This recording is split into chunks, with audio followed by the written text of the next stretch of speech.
उत्तराखंड के डीजीपी अशोक कुमार साहब हमारे साथ जुड़ चुके हैं। अशोक जी, सबसे पहले तो फिलहाल इस आपदा को लेकर सबसे बड़ी और ताज़ा जो खबर है वो क्या है, अपडेट सर? सबसे बड़ी और ताजा खबर तो ये है कि जो पानी नीचे डाउन स्ट्रीम में आया था गंगा जी के बढ़ा हुआ जो ग्लेशियर सुबह फटा था, ग्लेशियर ने डैमेज किया हमारे दो उसको पावर प्रोजेक्ट्स को, वो पानी अब श्रीनगर डैम जो हमारा पौड़ी जिले में पड़ता है कर्णप्रयाग के नीचे, उस रुक गया है। अब उसकी डैमेजिंग कैपेसिटी अब वो कंट्रोल्ड है। उसके बाद सर आप ये कह रहे हैं कि अब कंट्रोल्ड स्थिति अब कंट्रोल में है 100%, क्योंकि अब वो एक आप समझिए जो डैम था, अगर पानी और ज्यादा होता तो उसको ओवरफ्लो कर सकता था, बट उस पे उन्होंने वो कंट्रोल्ड वे में वहां से आगे नीचे जाएगा ऋषिकेश हरिद्वार की तरफ। तो एक तो वो खतरा अब 0 हो गया है। दूसरा ये है कि वहाँ ग्लेशियर आया, एवलांच आया, उसमें 2 पावर प्रोजेक्ट थे। ऊपर था रैनी पावर प्रोजेक्ट और नीचे था तपोवन। इन दोनों में डैमेज है। रैनी वाला तो ऑलमोस्ट पूरी तरह खत्म है, पूरा पावर प्रोजेक्ट ध्वस्त हो गया। वहाँ के जो 85 लोग वहाँ काम कर रहे थे उनके बचने की संभावना कम है, मतलब अभी आखिरी आकलन। जो दूसरा पावर प्रोजेक्ट है उसमें डाउन स्ट्रीम में है, उसमें कुछ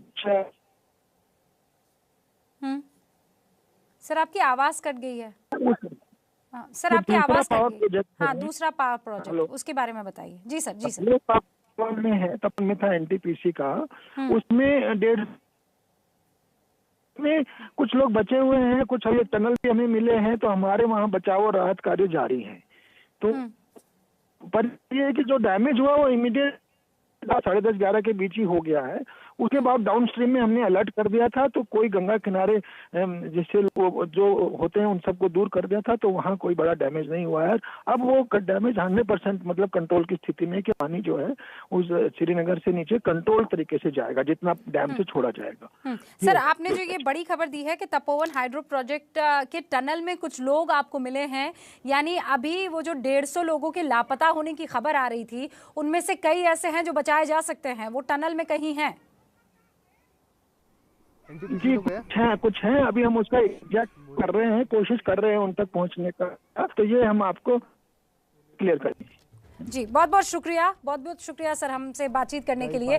उत्तराखंड के डीजीपी इस वक्त एबीपी न्यूज के साथ फोन लाइन पर मौजूद थे और उन्होंने जो बड़ी बातें कही है वो ये है कि 10:30-11 बजे तक जो शुरुआती नुकसान था वो जो होना था वो हो गया है। 2 पावर प्रोजेक्ट्स को बहुत नुकसान पहुंचा। एक तो रैनी पावर प्रोजेक्ट को जो ऊपर की तरफ था, यानी जिस उस ग्लेशियर के टूटने के बाद जो सबसे पहला टारगेट था वो पूरी तरह से ध्वस्त हो गया है। वो जो रास्ते में था वो पूरी तरीके से ध्वस्त हो चुका है, यानी रैनी पावर प्लांट में 50 लोग जो काम कर रहे थे उनके बचने की उम्मीद कम है, ये डीजीपी साहब कह रहे थे।